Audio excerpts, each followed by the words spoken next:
מנופים זה כוח אדיר. אנחנו לא שמים לב כמה אנחנו מוקפים בחיים במנופים, ואיך היינו יכולים להסתדר בלעדיהם. קמים בבוקר, מצחצחים שיניים, יוצא מים בברז, והנה לכם המנוף הראשון. הלכתם לשירותים, עוד המון מנופים שמופעלים בכל פעם שאתם מורידים את המים. מרתיחים מים לקפה, מדליקים את האור, נוסעים במכונית. כמה מנופים אנחנו מפעילים כל יום. ואיך כל דבר שאנחנו מוקפים בו, הבית שאנחנו גרים בו, הכיסאות שאנחנו יושבים עליהם כרגע, כוס המים שלצידנו, הכל יוצר במפעלים עם אין ספור מנופים בכל פעולה הכי קטנה. חשבתם פעם איך היינו נראים בלי מנופים בכלל? מי יותר חזק? אדם או פיל? אדם או נמר? אז כמובן שלאדם יש שכל שעזר לו לייצר מנופים אדירים, שברגע אחד הוא יכול להכחיד עשרות חיות. אבל זה רק בעזרת מנופים. עכשיו תחשבו רגע. אנחנו משתמשים באין ספור מנופים בדרך לעבודה. משתמשים באין ספור כלים, מחשבים ומנופים תוך כדי עבודה. אבל חשבתם רגע, מהי הדרך שלכם להרוויח כסף? כמה היא פרימיטיבית לפעמים? פשוט לקום בבוקר, לעבוד עוד שעה ועוד שעה, וכך לצבור את ההון שלנו? חשבתם פעם איך יש אנשים שהתחילו באותה נקודת פתיחה שלכם, עבדו לא יותר קשה ממכם, ויש להם פי 10 או פי 100 מהכסף שלכם? התשובה לפי רוברט קאוסקי היא פשוטה מאוד. הם, בניגוד לרובנו, השתמשו בשכל שלהם כדי לייצר מנופים אדירים שיעבדו בשבילם. מה זה אומר? על כך ועוד בפרק הבא. פתיח ומתחילים. שלום וברוכים הבאים לפודקאסט שלנו. אני דוד. ואני משה. אנחנו שני אחים שמאמינים שבכל נקודת קושי מסתתר יהלום, ועם תשומת לב, הקשבה ולמידה אפשר לחולל שינויים גדולים בחיינו. בפודקאסט הזה נדבר על תובנות מספרים מעניינים שקראנו, בנושאים של כספים, עסקים, פסיכולוגיה ועוד. נביא גם תובנות מנקודת המבט היהודית, ונדבר על כל מה שעושה לנו טוב. לפעמים גם נזמין אורחים שיעשירו אותנו בנקודות מבט חדשות ומעניינות. אז אם אתם מחפשים תוכן מעניין שיעזיז אתכם מהכיסא, יעזור לכם לראות את הדברים מנקודת מבט קצת אחרת, ואולי גם לחולל שינוי בחיים שלכם, הגעתם למקום הנכון. בואו נתחיל.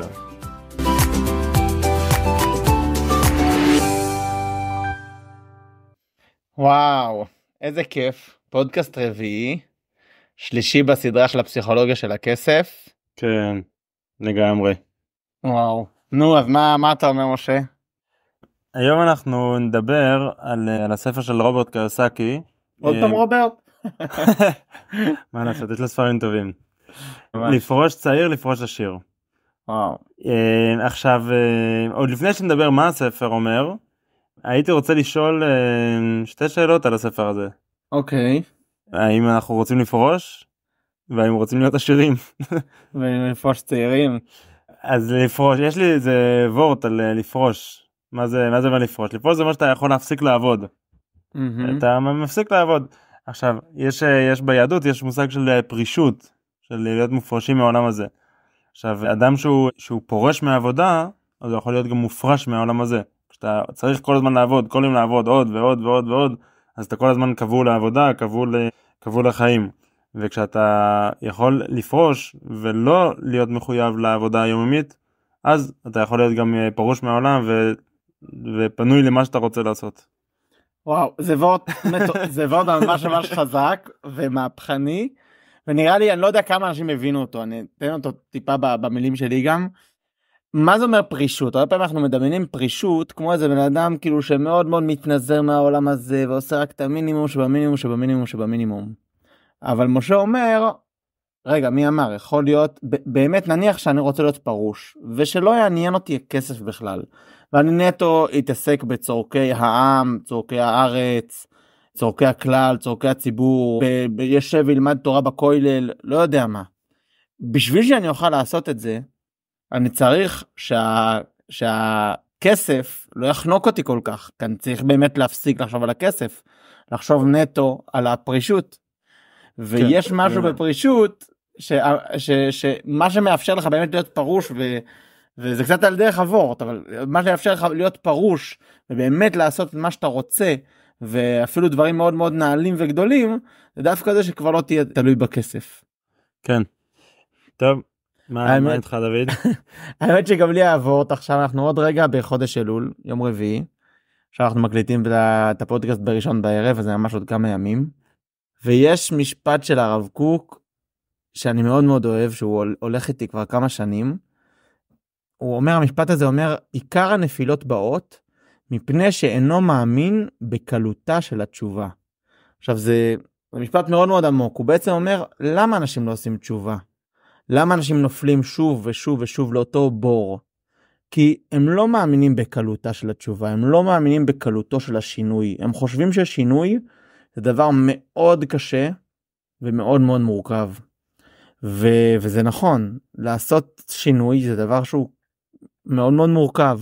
אנחנו כולנו יודעים, בטח מי שמכור לכל מיני דברים, או אפילו כל שינוי בחיים, אפילו גלים, אנחנו עכשיו גילים לבזבז את כל מה שיש לנו ופתאום לשים בצד ולחסוך, זה שינויים מאוד מאוד מאוד קשים. הרגלי השינה, הרגלי אכילה, כמעט כל דבר. בכל דבר שאנחנו רוצים לעשות שינוי. אז למה הרב קוק אומר ששינוי זה דבר קל, ומה שמפריע לנו לעשות את השינוי זה דווקא זה שאנחנו לא מאמינים שזה דבר קל.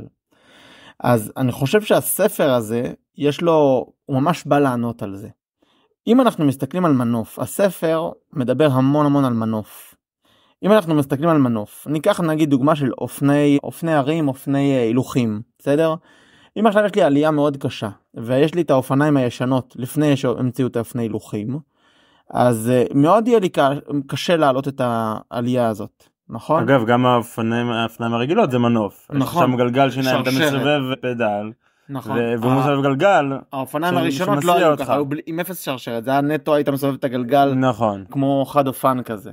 כן. נכון. אבל השרשרת היא כבר משהו שאתה מסובב סיבוב קטן, וזה מסובב את הסיבוב הגדול של האופניים. נכון, ועדיין למשל אם אנחנו עכשיו מדברים על אופני הילוכים, שזה עוד מנוף אחד קדימה, זה בעצם הוסיף לך עוד כמה גלגלי שיניים. שמתאים אותם לפי הרמת קושי שלך. ובדיוק, וזה בעצם הוסיף לך עוד כמה שיניים, והשיניים האלה עוזרים לך לעבוד פחות קשה, אמנם לוקח לך יותר זמן לעשות את העלייה, אבל זה כבר בכוחות שלך. לפני זה לא היה בכוחות שלך, אמרת זה לא משנה, אני אגיע יותר מהר, אבל זה לא בכוחות שלי. אבל עכשיו כשהוספת עוד כמה גלגלי שיניים, זה פתאום כן בכוחות שלך, זה ייקח לך יותר לאט, אבל אתה תגיע. ואותו עניין הרבה פעמים זה בשינוי, אנחנו נדבר על זה בהמשך הפרק, אבל הרבה פעמים שאתה לוקח תהליך ומוסיף לו הרבה שיניים באמצע, אתה בעצם מייצר לו מנוף, מייצר לו משהו שהוא בכוחות שלך. שככה לקפוץ מ-0 ל-100 אתה לא יכול, אבל ככל שאתה מייצר לו עוד ועוד ועוד שיניים, יכול להיות שזה ייקח לך יותר זמן, אבל זה נהיה כבר משהו שהוא בכוחות שלך ואתה באמת יכול לעשות.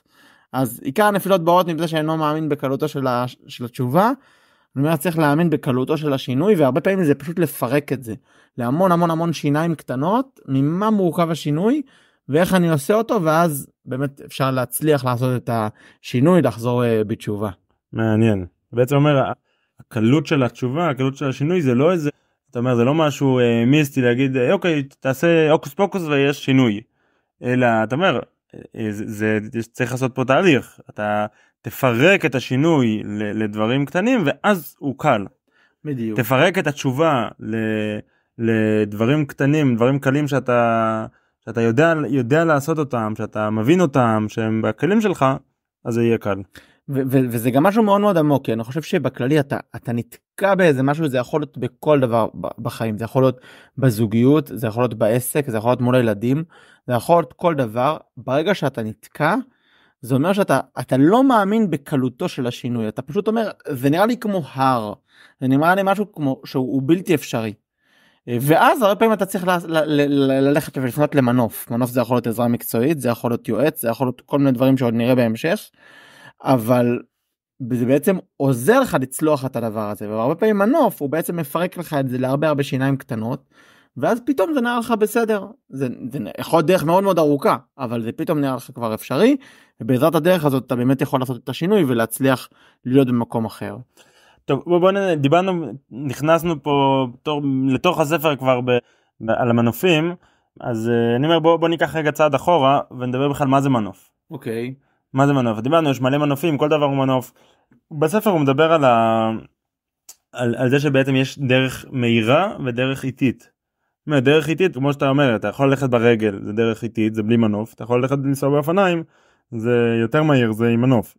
אתה יכול לנסוע באוטו, זה מנוף עוד יותר חזק, במטוס זה מנוף עוד יותר גדול. משהו בפעולה קלה אתה מצליח לעשות משהו גדול. אז מנוף זה בעצם משהו שאתה מצליח לקחת פעולה שהיא מאוד קשה, מאוד כבדה, לקחת סלע מאוד גדול, מאוד כבד, שקשה להרים אותו, ובגלל שאתה משתמש במנוף, אז אתה בפעולה קלה, בלחץ קל, אתה מצליח להרים את האבן הכבדה, בלחץ קטן. אז בעצם כל פעולה, או תוכנית, או שינוי שאתה עושה, אתה מצליח לעשות משהו שהוא קטן יחסית, אבל הוא עושה שינוי גדול, זה נקרא מנוף. ואז בעצם ככל שתמצא יותר ויותר מנופים בחיים, הוא מדבר על מנופים פיננסיים, ככל שתמצא לך יותר מנופים פיננסיים, ככה אתה תצליח להגיע לדרך המהירה, להתעשרות, לפרישה, בעצם להצליח לא להיות משועבד לכסף.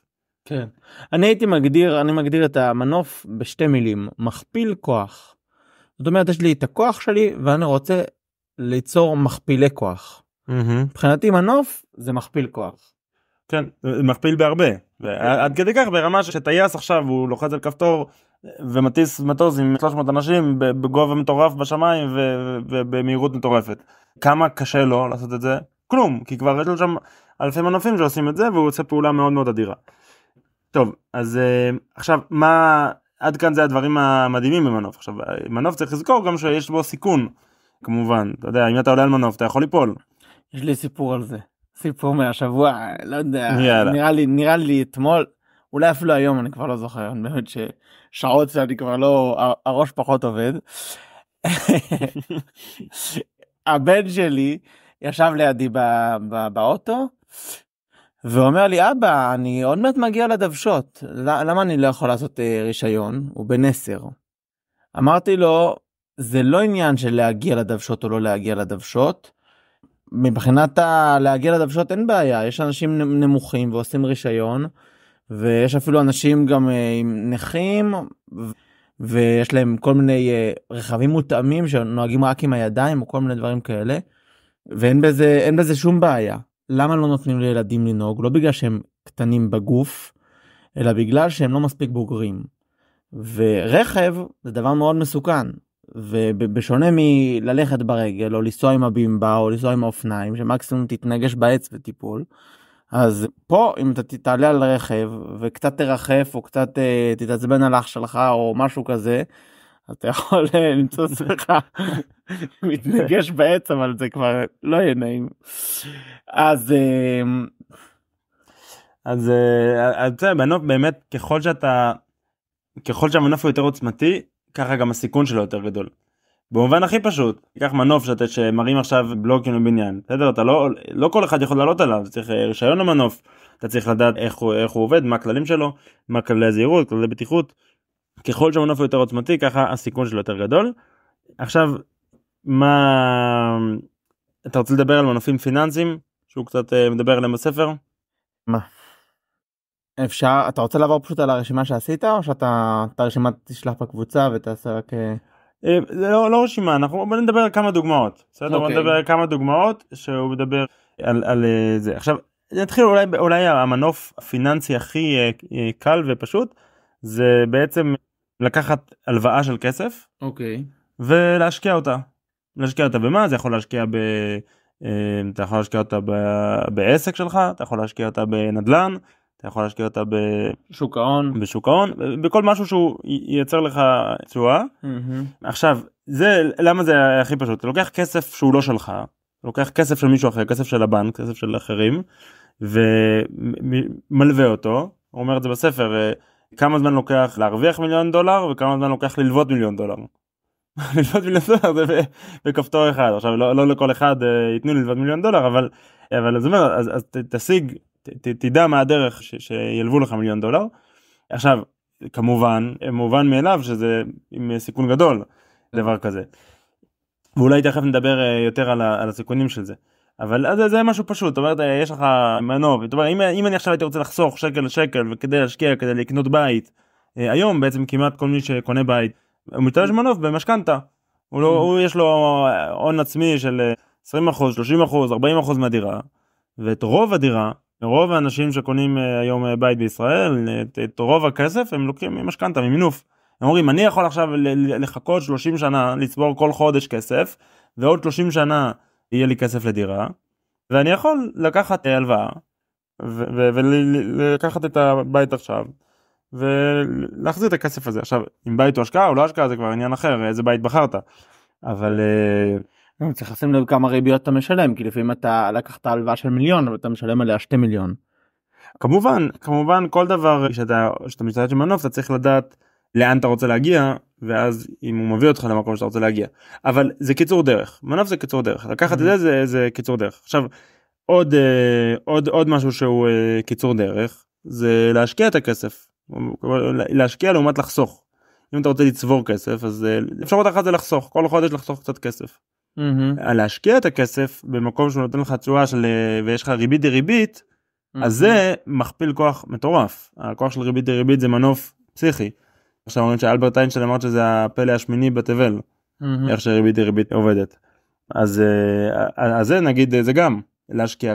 שוב, כל דבר שלא תשקיע, לא משנה אם זה יהיה בשוק ההון, בנדלן, או בעסק. וזה עוד לא אם אתה מלווה. זה יש לך כסף, אתה צברת כסף עכשיו, יש לך 100,000 שקל, אתה רוצה להשקיע אותו. אז שאתה משקיע אותו ומכניס אותו במקום שצובר אותו, במקום לשמור אותו מתחת לבלטות, או לשמור אותו בחשבון בנק, אז אתה משתמש פה במנוף של ריבית דריבית. עכשיו, בעצם, כל פעם שאתה מנוף, בעצם אתה משתמש פה באיזה משאב. כן, יש לך בהלוואה, אתה משתמש בכסף של הבנק. בהשקעה אתה משתמש בריבית דריבית. בכלל עסק, שאתה בונה עסק, זה גם מנוף. זה אחד הדברים שהוא מדבר עליהם. הוא מדבר הרבה, הוא אומר שעסק זה אחד המנופים הפיננסיים הטובים. אז בעסק אתה ממנף את הזמן של אחרים. מה שבכסף יש לך כסף של אחרים, בספר הוא מדבר על כסף של אחרים וזמן של אחרים. אז בעסק אתה בעצם מעסיק עובדים שהם עובדים ומייצרים לך את הרווחים שאתה רוצה לייצר. ולכן זה מנוף, לכן זה מכפיל כוח. כי אתה במקום לעבוד לבד, אתה מעסיק צוות של אנשים שעובדים ביחד, והתוצאות שלהם הן הרבה יותר גדולות. הוא מדבר על עוד מנוף מעניין, הוא אומר על דחיית מס, בצורה חוקית כמובן. אם יש לך מס, אתה יכול לגלגל אותו, שוב, יש דינים שמתאימים לארצות הברית, או יש לו דוגמאות, אבל סתם כל מס אתה יכול לדחות, ולשלם אותו עוד כמה שנים ולא עכשיו, אז אתה יכול להגיד אותו מה אכפת לי, מה זה משנה, בסוף אני אשלם אותו. אבל הוא אומר, יש לך כמה שנים בעצם, שהכסף הזה יכול להיות אצלך, ואז הוא אומר, אתה בעצם משתמש בכסף של הממשלה, זה כסף של מיסים שאתה צריך לשלם אותם, אבל אתה יכול באמצעות כל מיני קומבינציות, לדחות את התשלום מס הזה, ובינתיים להשתמש בכסף הזה, להשקיע אותו בעסק, בהשקעות, אז אתה בעצם משתמש בכל פעם בכסף של הממשלה. אתה לא, כן, נותן לכסף של הממשלה לעבוד בשבילך. אתה יכול לתת לכסף של, לריבית דריבית לעבוד בשבילך, לכסף בשבילך, להלוואה, לדחיית מס, כל אחד מהדברים האלה, זה משהו שאתה בעצם, יש לך זה. עכשיו, עוד משהו שלא דיברנו עליו, אתה רוצה לדבר עליו עכשיו על תוכנית? כן, אבל מדבר הרבה על זה שתוכנית היא מנוף מאוד מאוד עוצמתי. עצם זה שאתה יושב וכותב תוכנית, אז מה זה אומר תוכנית? למה זה מנוף? תוכנית זה אומר תוכנית עסקית בדרך כלל, לא, כן, תוכנית עסקית, תוכנית פיננסית. בדיוק, זה יכול להיות תוכנית עסקית, זה יכול להיות תוכנית פיננסית, גם אם אתה שכיר ואתה אומר אני רוצה להגיע לכך וכך שנים, כמו יעד מסוים. בספר הוא מדבר על זה שהוא, היעד שלו היה תוך 9 שנים. כן, להגיע לחופש כלכלי, לצאת ממרוץ העכברים, משהו קורה. כן. אז הוא אמר, זה היה לי תוכנית, וידענו מה אנחנו משלמים על זה, אחד המחירים שהוא שילם על זה שהם ישנו חלק מהזמן ברכב שלהם, אבל זה היה תוכנית שברור לו לאן הוא רוצה להגיע, ברור לו איזה מחירים הוא צריך לשלם בדרך, ולתוכנית יש כוח מאוד מאוד מאוד גדול. וזה דבר שהאמת, מאז שמשה נגיד נכנס לעסק שלי, אנחנו הרבה יותר משקיעים בתוכניות, ואנחנו רואים שינוי מטורף. רק בעצם זה שאנחנו עושים תוכנית, וזה ממש כאילו, לפעמים אתה אומר, זה משהו מיסטי, זה לא הגיוני. אני אספר כאילו משהו קטן סתם מהשבוע האחרון, ביום שישי ודיברנו על הרבה דברים שאנחנו רוצים לעשות ככה, שנה קדימה, איפה אנחנו רוצים שהעסק יהיה, לאן לקחת אותו, פה ושם, ואז התחלנו לחשוב, רגע, זה הגיוני או לא הגיוני? זה מטורף, זה שינוי מאוד מאוד משמעותי. ואז אמרתי למשה, בוא נפתח את התוכנית שלה, שאנחנו ככה כל רבעון יושבים על התוכנית, ורואים מה, כמה, איך התקדמנו, בוא נפתוח את התוכנית של השנה הזאת, של 2024, כשאנחנו מקליטים את הפרק. בוא נפתח אותה ונראה כמה מתוכה הצלחנו לעמוד בה. ופשוט היינו בהלם. כאילו, זה ממש היה מפתיע, נכון? כן. זה פשוט, ראינו דבר אחרי דבר, זה לא היה ב100%, בסדר? אולי 80% ממה שכתבנו שם, עמדנו בזה, והרבה דברים, מה שרצינו להשיג, השגנו, אבל בדרך אחרת. זאת אומרת, רצינו להשיג משהו מסוים, אמרנו, הדרך להשיג אותו, היא הפעולות האלה והאלה והאלה, ובסוף עשינו בכלל פעולות אחרות, אבל השגנו את אותו דבר, ואמרנו, איזה מטורף זה, זה היה המיקוד שלנו השנה, על זה הלכנו, על הכיוון הזה, ואשכרה השגנו את זה, ורק בזכות התוכנית שהיא אפילו, היא עמדה מעל הראש, זה לא שכל יום קמתי הבוקר, פתחתי את התוכנית, רגע, מה דיברנו, מה אנחנו רוצים, זה כאילו עמד בצד האחורי של הראש, ואתה מסתכל עליה כמה חודשים אחר כך, ואתה אומר, וואו, איזה מטורף, מה הכוח של תוכנית. עצם זה שבתחילת שנה אתה יושב ומקדיש כמה שעות טובות, כמה ימים טובים, לחשוב מה אני רוצה לעשות, לאיפה אני רוצה לקחת, מה האפשרויות שלי. אז מטבע הדברים זה כבר נכנס לך לסוג פעולות שאתה רוצה לעשות, לסוג דברים, אתה מתכוון להכניס, לעבוד עם לקוחות מסוג מסוים, למכור מוצרים מסוג מסוים, לקחת עובדים מסוג מסוים. בסוף אתה מייצר כל מיני פעולות שהן מכניסות אותך כבר לשינוי שרצית לעשות. כן, לגמרי. אז בעצם הוא אומר, תוכנית זה מנוף. למה תוכנית זה מנוף? כי אתה יכול להגיד, כי אם לא תעשה תוכנית, אתה לא תוכל להגיע. כשאתה מתיישב רגע וכותב תוכנית מסודרת, אז בסוף זה משהו שבאמת קשה, לפעמים אפילו מרוב שזה עובד, זה קשה להסביר את זה, אבל זה פשוט גורם לך להצליח לעשות את המדרגה הבאה. יש לי גם עוד משהו להגיד על תוכנית כמנוף. היכולת שבתוכנית הרבה פעמים, זה כמו שאמרתי על גלגלי שיניים, הרבה פעמים משהו שקשה לנו לעשות אותו, אנחנו לוקחים גלגל שיניים ענק, מוסיפים לו עוד איזה 200 גלגלי שיניים, ופתאום זה הרבה יותר קל. לוקח יותר זמן, אבל זה הרבה יותר קל. הרבה פעמים זה אותו דבר בתוכנית. כשאני לוקח שנה קדימה, ואני אומר, אני רוצה להרוויח עוד 5%, להרוויח עוד 10%, לשים בצד עוד 5%, לא יודע מה. מהמחזור, אז זה נראה לי משהו שהוא מאוד מאוד קשה.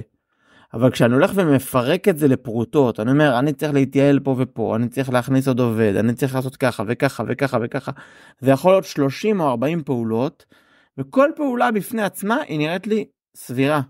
ואם יקרו כל ה-30-40 פעולות, אז בהחלט יכול להיות שאני אהיה, ויכול להיות שלא יקרו 30-40 פעולות, אלא יקרו 25 פעולות, או 20 פעולות מתוך ה-40, אבל עדיין זה יקדם אותי משמעותית, ולפעמים הרבה דברים גם קורים בלי שאתה מתכוון בכלל.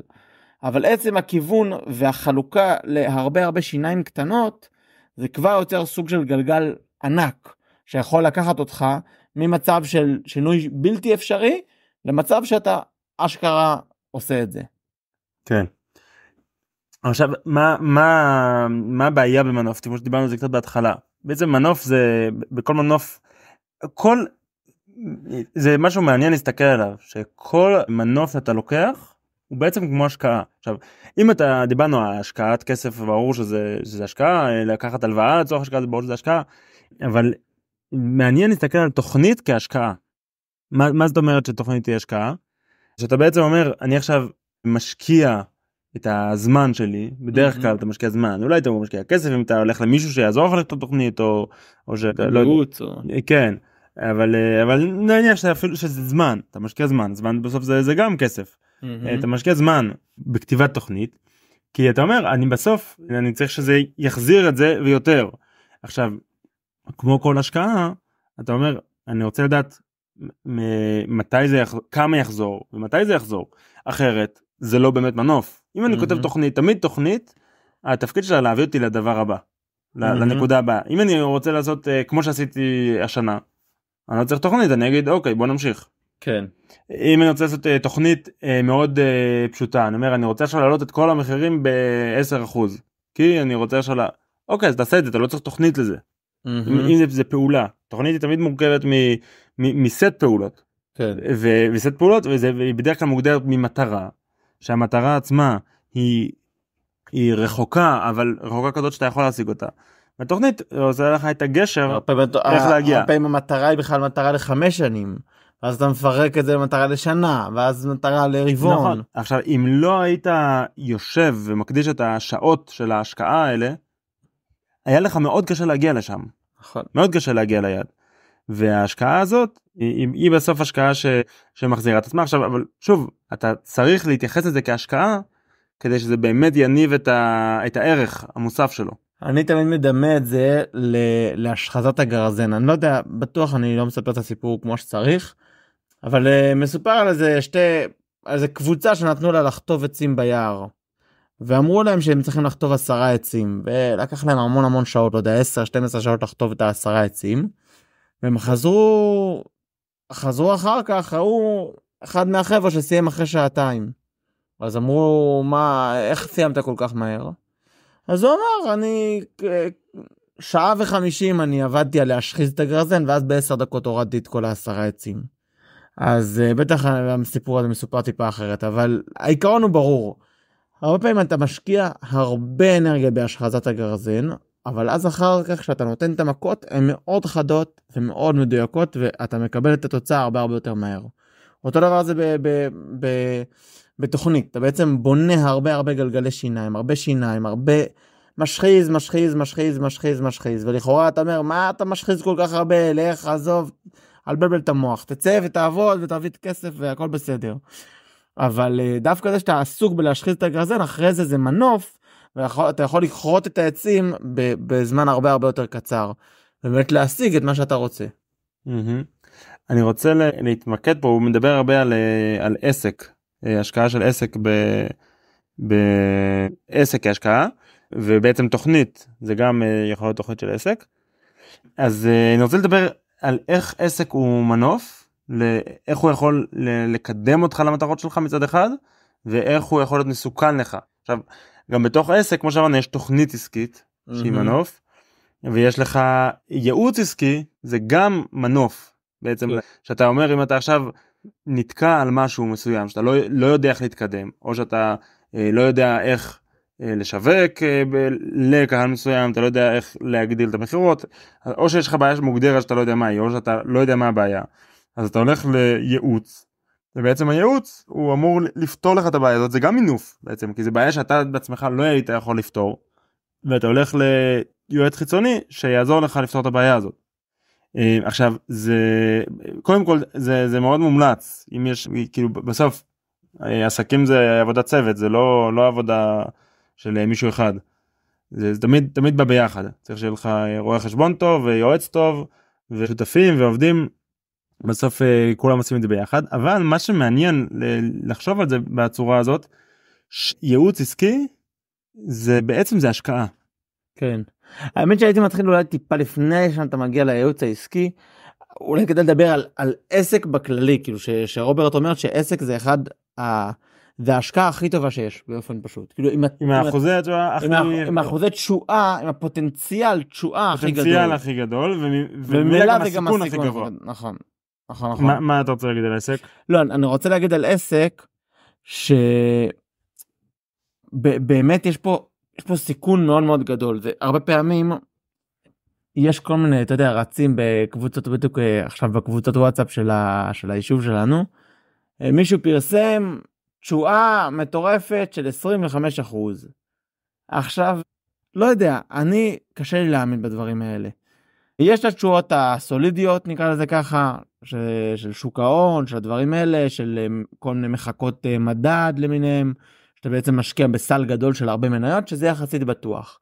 ללכת על משהו ולצפות שזה יניב לך 25%, אז יכול להיות שזה יניב לך 25%, יכול להיות שהשנה זה יניב 25%, יכול להיות מאוד שזה בגלל זה גם מנופח הרבה מעבר לשווי שלו, ויכול להיות שעוד רגע זה יתפוצץ, ותפסיד שליש מהכסף שלך, או חצי מהכסף שלך או יותר. ולכן, מתי אני כן ממליץ עכשיו ללכת ולעשות השקעה מסוכנת? מה זה מסוכנת? שעם אופציה להרוויח באמת 20-25% או יותר, ובאמת שיש פה סיכון, הוא מביא דוגמה בספר, נכון? על 100 דירות, נכון? על נכסים? כן, על נדל"ן.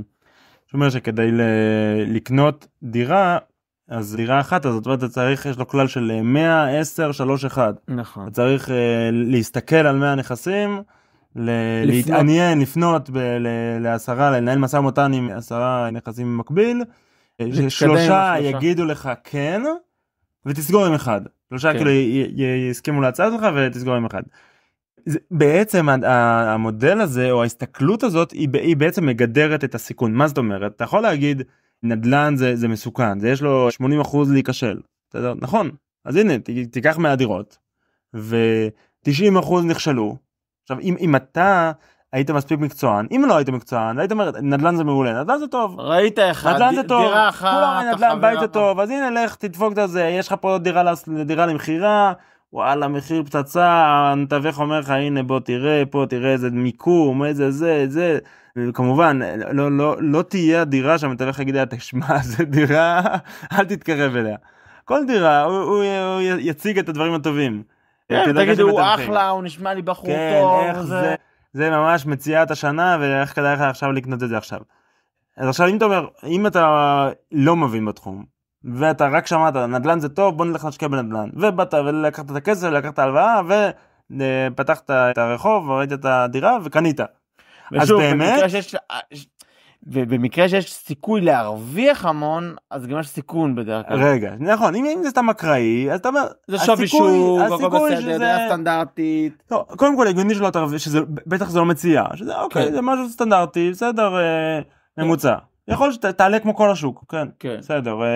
עכשיו, כן, ואם עכשיו יש לך בדיוק, עכשיו אם יש לך דירה, שאומרים לך, תשמע, פה עכשיו תיקח אפשרות לקרקע חקלאית עם אפשרות להפשרה, עכשיו אתה קונה רק 25,000 שקל, עוד כמה שנים זה יוכל לעלות כאלה, אז שמה סיכוי טוב שלא תראה את הכסף שלך בחזרה הוא הרבה יותר גדול, כי אתה לא באת על זה כמשקיע, לא באת על זה מתוך 1,000 אופציות, אלא זה האפשרות הראשונה שלך, אז מה הסיכוי שעל האפשרות הראשונה תפגע? אם באמת אתה עכשיו עבדת כמו מקצוען, ואתה סקרת 100 דירות, אתה כבר פסלת 90, ואחר כך מתוך ה-90 הלכת עם 10, וגם להם יצאת הצעה אטרקטיבית שטובה לך, ואז עוד 7 נפסלו, ואז 3 כבר אמרו שכן, אם בהצעה שטובה לך, ואז מתוך 3 בחרת את האחד הכי טוב, אז עדיין יש לך סיכונים, זה לא שזה בטוח, תמיד יש סיכונים, אבל אתה הצלחת למזער את הסיכונים לרמה כזאת, שאתה אומר, אוקיי, אני שולט במצב, אני יודע איך אני משקיע. כן. עכשיו, זה מעניין, אז זה גם לפעמים בעסק, קצת העניינים מתערבבים יותר. צריך להסתכל על עסק כמו השקעה. גם כשאתה מקים עסק, וגם כשאתה עכשיו פותר בעיה בעסק, הולך לייעוץ עסקי.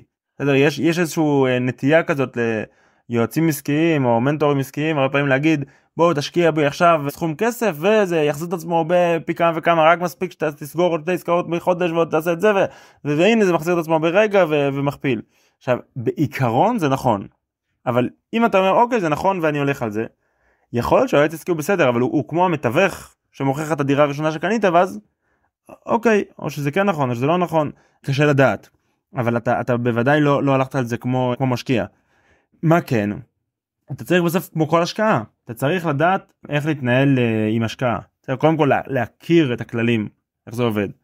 אחר כך להבין טוב רגע, מה הכוונה להכיר את הכללים? בקשר של ייעוץ עסקי.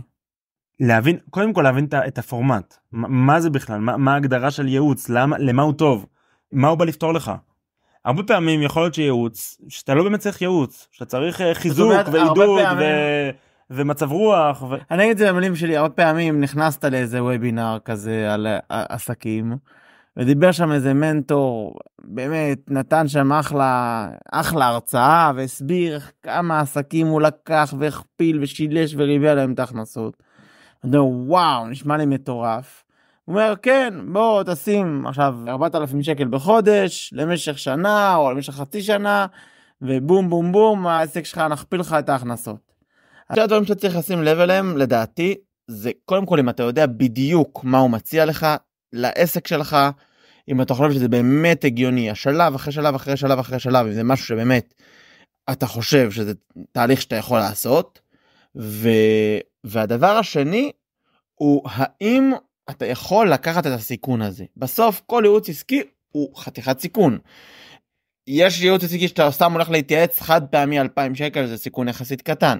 יש ייעוץ עסקי שלפעמים עולה 4,000 שקל בחודש, או תוכניות שעולים 40,000 או 100,000, שאני מכיר הרבה בעלי עסקים שעשו. והרבה פעמים זה לא רק הסכום של הליווי, אלא הוא אומר לך גם, תוציאו תוצאות כאלה וכאלה, של פרסום, של שיווק, של תכניס עוד עובדים, הוא בעצם בונה לך מנוף. אוטומציות. הוא אומר לך, אין בעיה, אתה עכשיו למשל מרוויח 10,000 שקל בחודש, אתה רוצה להרוויח 20, אז עכשיו מחזור שלך הוא נגיד 30,000 שקל, בוא תעשה גוגל ממומן, ואז יהיה לך רשימת תפוצה, ואז תעסיק מזכירה, כי יהיה לך מלא פניות, ואז תעסיקו שתי עובדים, ואז. גדלת מעסק של מחזור 30,000 למחזור של 100,000, אבל עם מלא כאב ראש. עכשיו, זה סיכון מאוד גבוה. נכון. קפיצה כזאת. הוא בעצם אומר לך, בוא, אני אתן לך תשואה של 100%. עכשיו, באמת בעסקים, יש אפשרות לתשואה כזאת, אבל זה ככל שהוא מבטיח לך תשואה יותר גבוהה, ככה זה יותר תחשוד, ויש סיכון יותר גבוה, שמשהו ישתבש. זאת אומרת, ככל שאתה מנסה לדחוס יותר תהליכים לזמן קצר, אז ככה שיותר סיכוי שהמחירות לא הולך כמו שצריך, שהשיווק לא הולך כמו שצריך, שהעובד בסוף יש תהליכים שלוקחים זמן, זה לוקח זמן להטמיע אותם, לוקח זמן להתרגל עליהם, אתה צריך להיות בשל לדברים, וככל שהם מנסים לעשות סיפורי דרך, יש סיכוי גדול יותר לכישלון לא טוב, לסיכון שזה... לקריסה. כן. עכשיו אני אגיד עוד משהו. בעסקים כמו בהשקעות, יש גידול טבעי של עסק. זאת אומרת, מספיק שאתה עושה את הדברים בסדר יחסית, ונקרא לזה, יש לך חברות העסקית עם איזה חבר, או לא יודע מה, הוא לוקח איזה יועץ ממעוף, או לא משנה, באמת, כן. משהו יחסית בסיסי. שומע ביוטיוב בהרצאות על איך לנהל עסק. באמת, כן. יש כללים מאוד חשובים, אבל יחסית זה מידע שהוא זמין בספרים, בפודקאסטים, בהרצאות, באינטרנט, הכל חינמי, בקורסים זולים. ושוב, לפעמים כן לקחת מדי פעם ייעוץ עסקי ב2,000 שקל, שיגיד לך מה לעשות, אבל את הדרך, הרבה פעמים הדרך היא זאת שעולה הרבה מאוד כסף, מי שילווה אותך צעד אחרי צעד, ולפעמים יותר בטוח זה לעשות את זה לאט. למה? כי יש גידול טבעי של עסק, לאט לאט אתה מתחיל את העסק, לאט לאט יש לך יותר לקוחות שמכירים אותך, לאט לאט אתה יכול לעלות קצת את המחיר, לאט לאט אתה נהיה יותר מומחה, לאט לאט אתה לומד לנהל עובדים, אתה לא יכול לקפוץ מ0 עובדים ל4 עובדים, אתה תקרוס, אבל אם בהתחלה לקחת חצי משרה, ואז משרה, ואז חצי משרה מזכירה, ואז לאט לאט אתה גודל, אז יש בזה משהו שזה הרבה יותר טבעי, והסיכוי שזה להצליח, אמנם הוא יותר איטי, אבל לא יכול להיות הרבה יותר להצליח. והרבה פעמים שאתה לוקח איזה מנטור, שאתה גם משלם לו הרבה מאוד כסף, וזה גם מכניס אותך לסיכון מאוד גדול, וגם הוא מבטיח לך תשואה מאוד מהירה, וקפיצה מאוד מהירה, הרבה פעמים זה צעדים מאולצים, שאתה לא באמת בשל אליהם. בסוף, אם אף פעם לא ניהלת עובד, ופתאום בחצי שנה הוא מכניס לך 3 עובדים לצוות, אתה לא יודע בכלל איך להתייחס אליהם, זה ברור שזה נדון לכישלון. ולכן אני אומר, מבחינתי יש פה 2 דברים. הדבר הראשון הוא לשים לב, מה הצעדים, צעד אחרי צעד אחרי צעד אחרי צעד, אני רוצה להכניס הכי את הראש שיש, ולהבין איך כל צעד בפני עצמו אני מאמין בו, ואני חושב שאני באמת מסוגל לעשות אותו. זה קשה, אולי אני צריך ליווי, אולי אני צריך תמיכה, אבל אני באמת מסוגל לעשות אותו. זה לא נשמע לי משהו מטורף ולא יודע מה. דבר ראשון. דבר שני, מה יקרה אם תיכשל? ובספר הזה רוברט מדבר על זה הרבה. על לדעת להיכשל מצד אחד, ומצד שני גם לתכלל את הכישלון בתוך התוכנית העסקית. להגיד, אני אכשל, זה בסדר גמור שתיכשל, אבל אתה צריך לראות שאתה באמת מסוגל להיכשל. מה יקרה אם תיכשל? אם אתה אומר, אין בעיה, אני אפסיד כך וכך, עדיין שום דבר לא יקרה, אחלה. אז זה מעולה. הוא מדבר על זה, הוא לא התכחש לעובדה הזאת שמנוף זה מסוכן, הוא ממש מתייחס לזה בספר. אז הוא אומר, נגיד על עסקים, הוא אומר, סטטיסטיקה ש9 מתוך כל 9 מתוך 10 עסקים נסגרים. אז הוא אומר שאמרו לו שהעסקים זה מסוכן, הוא אמר נכון, ובאמת היו לו 2 עסקים שנסגרו עד לעסק שלו שהוא הצליח. זאת אומרת, אצלי הסטטיסטיקה עבדה יותר מהר, בעסק השלישי הצלחתי. אבל הוא אומר, חלק מהאסטרטגיה זה לדעת שאתה יכול לעשות משהו והוא לא יצליח, ועוד משהו והוא לא יצליח, ועכשיו באמת כמו כל השקעה, אתה צריך לשים לב שיש לך את היכולת לסבול את ההפסדים בדרך. אם אתה עכשיו אתה רוצה לעשות השקעה, אז יש הבדל מאוד מאוד גדול, אם יש לך כסף בצד, נגיד שמישהו עכשיו מציע לך הצעה, תקשיב, יש לי פה עסקה, באמת עסקת חייך, אתה שם פה עכשיו משהו, הולך לקפוץ, זה מסביר לך באותות ומופתים. עכשיו, אם, לא משנה מה סכום ההשקעה, זה יכול להיות 100 שקל, 1,000 שקל, 100,000 שקל, מיליון שקל, 20 מיליון שקל, השאלה כמה כסף יש לך. אם נגיד, הוא אומר לך, בוא עכשיו, תשים פה 10,000 שקל למשהו, ואתה יש לך 200,000 שקל בצד. ואתה אומר, 10,000 שקל, אני יכול לסכן בלי בעיה. ואתה עכשיו, אתה לא זורק את זה לפח. אתה תסתכל על זה, בוחן את זה, וזה נשמע לך הגיוני. אתה אומר, אוקיי, אני יודע ש90% שזה ילך לפח, אבל יש פה 10% סיכוי שזה פתאום יכפיל ושלוש את עצמו ברמות גבוהות, אז אני מוכן לקחת את הסיכון הזה. יכול להיות שאני אעשה משהו אחד כזה ויקשר, משהו אחד שני, יכול להיות ש4-5 פעמים אני אעשה משהו כזה והכל ילך לפח. כל עולם הסטארט-אפים עובד ככה. אבל פעם אחת זה יצליח בטירוף, וזה שווה. זה אסטרטגיית השקעה טובה, אבל היא מתאימה למי שיש לו את האפשרות לאבד את זה לחלוטין. אם אין לך את הכסף, בטח אם אתה לוקח הלוואה לזה, או לא משנה, או אתה עכשיו צריך, אתה נחנק מאוד, זה כל הכסף שיש לך, בסדר? אז ברור, אתה לא תוכל ללכת על משהו בסיכון כל כך גבוה. אני אומר, אותו דבר בעסק. אותו דבר בעסק. אם יש לך אורך רוח, להתחיל עסק, לראות, ואולי לסגור אותו, לפתוח עוד עסק חדש, אז הסיכויים שלך להצליח הם מאוד גבוהים. אם אתה ממש על הקצה, ואתה עכשיו אומר, יאללה, עסק זה דבר טוב, תפתח עסק, תפתח מסעדה, 200,000 שקל, הלוואה, הסיכוי שלך להיכשל גבוה. אני רוצה להגיד משהו על זה, שבאמת הרבה פעמים, אם במקרה שאין כסף כשאתה מתחיל לבנות עסק, הרבה פעמים מאוד מאוד משנה איזה עסק שאתה בונה. אם אתה, למשל, אם אתה שיפוצניק, ואתה בהתחלה אומר, אני לא בעל עסק, אני בכלל עצמאי, זאת אומרת, בהתחלה עבדתי בתור חברה, ב50 שקלים לשעה, ועכשיו אני בתור עצמאי לוקח 100, 150, 200, 250 שקל לשעה, לאט לאט, אז הסיכון שלך הוא לא מאוד גדול, בסדר, אז חודשיים לא תצליח למכור את השירות שלך, תחזור להיות שכיר, בסדר, לא לקחת כל כך סיכון, ואז בעצם אחרי שנהיית עצמאי ומילאת את כל היומן שלך, אתה מכניס עובד אחד, מכניס 2 עובדים, אז זה דרך יחסית יותר בטוחה, היא איטית הרבה יותר, אבל היא הרבה יותר בטוחה.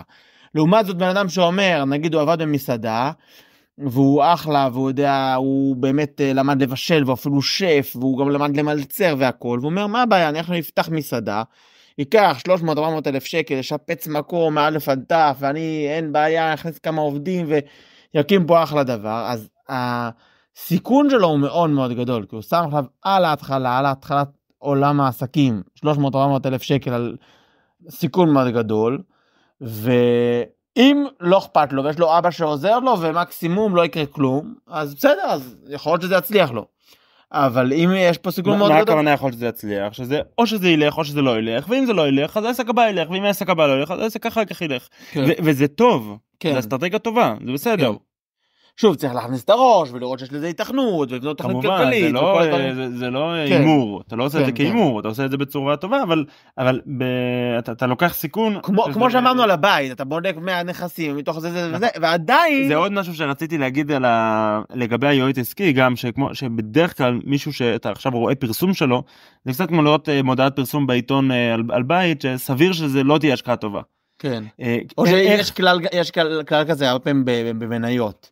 שאם אתה שומע מישהו עכשיו מדבר, את הנהג אוטובוס עכשיו מדבר, תדע לך עכשיו תשקיע באינווידיה, זה ההשקעה הכי טובה עכשיו, אז אם כולם עכשיו רצים להשקיע וזה הטרנד, אז הגיוני מאוד שזה מנופח כבר מעבר לשווי שלו, ומילא זה לקראת רק יכול לרדת. ואותו דבר על נדל"ן, אומרים שבסוף שיש לך את הפרסום האגרסיבי על דירות, עכשיו השקעה מטורפת בזה, זה כנראה ההשקעה הכי גרועה שיכולה להיות, כי הם משקיעים מאוד מאוד לדחוף את זה. אם זה באמת היה הזדמנות כל כך טובה, אז הם כבר לוקחים את כל נכסים הזה לעצמם. הם לא היו מוכרים את זה, בטח לא משווקים את זה בכל כך אגרסיביות. ואותו דבר גם יועץ. אם יש יועץ שבאמת יש לו כל כך, אם יש לו כל כך זהב, בוא נגיד ככה, אז למה הוא לא עושה את זה לעסק שלו? למה הוא לא משקיע את כל כולו בעסק שלו? עכשיו, לא, אני לא בא לזלזל באיזה, זה לא מדויק. זה לא מדויק, נכון. במיוחד אם יש לו הרבה עובדים, אז הוא חייב בסוף... לא משנה, לא, הוא יכול לעשות יכול להיות לו עצות טובות, אבל אני אומר, בסוף, התהליך הנכון הוא, אני לא מדבר על היועץ, אני מדבר עליך כבעל עסק, התהליך הנכון הוא להגיד מה אני צריך לעשות, מה התוכנית שלי, אני רוצה לגדול על XYZ, לעשות עכשיו פעילות, להגדיל את ההיקף מכירות שלי, להתרחב לעוד אזור, להעלות מחירים, להגדיל רווחיות, לשפר יעילות, להכניס אותו עובד, לא משנה, יש לך איזשהו תהליך שאתה רוצה לעשות. אני בונה לעצמי את התוכנית. אני בונה לעצמי את התוכנית או את האזור, אז אני אומר, מי יכול להביא אותי לשם? מה, איפה אני תקוע? כמו שאתה אומר עם נכסים, כאילו באידיאלי הייתי אומר, אוקיי, עכשיו איזה יועצים עסקיים יש בשוק? אני לוקח עכשיו רשימה של 15-20 יועצים עסקיים, אני אומר, הוא טוב בזה, הוא טוב בזה, הוא טוב בזה, הוא טוב בזה, פונה לכולם, מנסה לבדוק מי יכול הכי להתאים, מברר עם 4-5, נפגש איתם, בודק מה יש להם להציע, ובסוף סוגר עם אחד שהוא הכי מתאים. ואז הסיכוי שזה להצליח הוא הרבה יותר גדול. אם נפלת על הראשון, סתם כי הוא פרסם לך הכי קרוב, אז הסיכוי שזה ושוב, אתה מדבר על מצב שאני יודע בדיוק מה תוקע אותי. זאת אומרת, אני רוצה להגיע לנקודה מפה לפה השנה, אני יודע שאני צריך לעבוד על שיפור ייעול של העובדים, אני יודע שאני צריך לעבוד על שיווק יותר טוב, על מכירות יותר טובות, בזה אני דפוק, ושם אני צריך עזרה. ובאמת אני חוקר איזה יועץ עסקי הכי ידע להעביר אותי את התהליך הזה. ככה זה לעשות כמו מקצוע, זה לעבוד כמו משקיע. יכול להיות שאתה אומר, תקוע, משהו לא עובד. אבל אז זה כבר, אתה צריך עזרה ראשונה. אתה צריך חדר מיון, צריך רופא שיטפל בך. בוא נגיד ככה, עסק שצריך רופא שיטפל בו. שמה, תסביר מה אתה מתכוון. אם אתה אומר, אני תקוע, משהו תקוע. אז זה פאנצ'ר, אתה אומר, יש לי פאנצ'ר, אני צריך ללכת למוסכניק. אז רכב שהוא כבר מתחיל לג'עג'ע, משהו שם לא עובד. עכשיו יכול להיות שאתה אומר, אוקיי, אני בעסק בהתחלה, והוא בסדר, הוא מקרטע, ואני לומד את זה. אז שוב, אני לוקח בחשבון שהעסק יקרטע, ואני לומד, אבל אם אתה אומר, אני תקוע, לא יודע מה לא עובד, אז מה הסיכוי שאתה צריך לפתור את זה? אתה צריך לשלם המון כסף למומחים חיצוניים שיבחנו לך, אז אוקיי, אז אולי באמת העסק הזה הוא לא, תסגור אותו.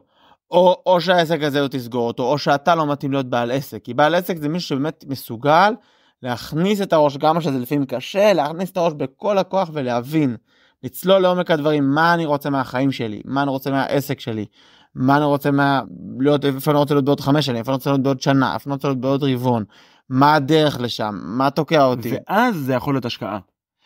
כשאתה בונה את זה כמו השקעה, כן. ואז אתה בעצם גם יכול להסתכל על זה כמו השקעה. אני אומר, אוקיי, עכשיו אני יודע שעכשיו אני תקוע נגיד בשיווק, אין לי מספיק לקוחות שפונים אליי, ולכן אני נאלץ למכור מחירים יותר נמוכים, או לסגור עם לקוחות פחות נוחים, ולכן אני לא מספיק רווחי. אני רוצה להגדיל את השיווק שלי, כדי שאני אוכל להגיע לקהל יעד יותר טוב, ואז אני אוכל גם להעלות את המחירים בכך וכך אחוזים, ולהעלות את הרווחיות. אז אני מחפש מישהו שיביא אותי לשם. עכשיו אני אומר, אוקיי, אני עכשיו מחפש אנשים, ואני יודע שיש כך וכך זה, אני יודע שהם מבקשים ממני עלות של X כסף, זה השקעה, ואני אומר, אני צריך לחזור אליי בכפלי כפליים, כמו כל השקעה, כמו מנוף. אז תן לי את הדרך, איך זה חוזר אליי. איך זה חוזר? אני צריך לדעת מה אני נותן, מה אני מקבל, ואז אני נכנס להשקעה. ואם אתה עובד ככה, אז זה באמת מנוף מטורף, ותעוף על זה. ושוב, וברגע שאתה יכול לקחת את הסיכון. נכון, ואתה גם יכול להסתכל בזה. עכשיו, זה באמת משהו שהוא מדבר עליו, זה שהסיכון הוא חלק מהעניין, וצריך ללמוד לחיות עם הסיכון הזה, ולהגיד כמו שאתה אומר, 9 מתוך 10 עסקים נסגרים, קח נשימה, תדע שאם ייסגר אחד, תקים עוד אחד, ובסוף, לחיות בלי מנופים, זה לא פחות מסוכן. זאת אומרת, אחד אומר, אני לא רוצה לקחת סיכון, אני לא נוסע ברכב. לא נוסע ברכב, אני נשאר בבית. אז בסוף, אולי הוא לא, כביכול לא לקח סיכון, אבל בסוף הוא גם לא יתפתח על שום מקום, והסיכוי שלו להיקבר בבית הוא גדול מאוד. עכשיו יש ועכשיו אותו דבר הוא אומר על מינוף פיננסי, שאם יש לך, אם אתה מישהו שלא מתעסק עם מינוף פיננסי, אז הסיכוי שלו להיכשל הוא הרבה יותר גבוה. זאת אומרת, אם אתה עכשיו אומר, אני לא רוצה לקחת סיכון, אז אני לא אקח הלוואה, ואני לא אשקיע את הכסף, ואני אחסוך שקל לשקל ואשים אותו מתחת לבלטות, בסוף האינפלציה אוכלת לך את הכסף. הכסף שלך נשאר, ואתה בסוף, הסיכוי שלך למות עני, וכל הזמן להיות בתוך מרוץ העכברים, ומחודש לחודש לסגור אותה, לרוץ ולהיות חנוק על השקל, הוא מאוד מאוד גדול. זאת אומרת, יש סיכון לא פחות קטן, לא להשתמש במינוף, מאשר להשתמש במינוף. אז חייבים להשתמש במנוף אם אתה רוצה להתקדם, אבל צריך לעשות את זה בצורה זהירה ולדעת איך להשתמש במנוף הזה. אני הייתי מגדיר את זה גם, הרבה פעמים יש אנשים אוהבים להיות בשליטה, ולפעמים שליטה זה יותר מסוכן מאשר גמישות. הרבה פעמים עסקים למשל שיש להם גמישות, מגיע קורונה, מגיע מלחמה, מגיע פה, מגיע שם, הם יודעים להיות גמישים והופ, לעשות התאמות קטנות ולהתאים את העסק שלהם למצב וככה לצלוח את המשברים. ודווקא בזכות זה שהם יודעים לקחת סיכונים והם יודעים להיות קשובים למצב והופ לעשות את השינוי, אז הם לא נשברים, אלא הם גמישים ומשתנים ודווקא הרבה פעמים מזנקים וצומחים בצורה הרבה יותר טובה, דווקא בזכות הגמישות שלהם. ובן אדם שהוא בשליטה מאוד מאוד מאוד גדולה והוא רק לא רוצה להפסיד את מה שיש לו, אז הרבה פעמים היכולת שלו להישבר היא מאוד מאוד גבוהה. כביכול הוא מוגן, כי הוא לא רוצה לעשות צעד אחד לא במקום, אבל היכולת שלו להישבר. כן, זה בעצם שאלה לטווח קצר או לטווח ארוך. אתה יכול להגיד, בעצם מי שחושש ממנוף, אז הוא אומר, אני בעצם מפחד ליפול, אני מפחד לעלות על המנוף ואני יכול ליפול, אבל הוא אומר, בסדר, אתה מסתכל על לטווח קצר, אתה יכול ליפול, אבל אתה לא שם לב שאם אתה נשאר על הקרקע, אז אתה בטוח לא תגיע לשום מקום. עכשיו שוב, אם באמת יש לך חשש, אם לא למדת איך לעלות המנוף, אם אתה לא יודע איך עושים את זה, אז באמת, אין לך רישיון, אז באמת עדיף שתישאר עני ולא תקרוס, ולא תהיה עני ועם חובות לשוק השחור. אבל לכן תלמד, ולכן חשוב ללמוד ולדעת איך עושים את זה, והשכלה פיננסית וכל זה, אבל בסוף כשאתה יודע איך להשתמש, אז טוב להשתמש במנופים, ומתוך הידיעה שלפעמים זה לא הולך, ואז יש איזשהו בור ומתקדמים לדבר הבא. וואו, מדהים, יצא ממש מעניין.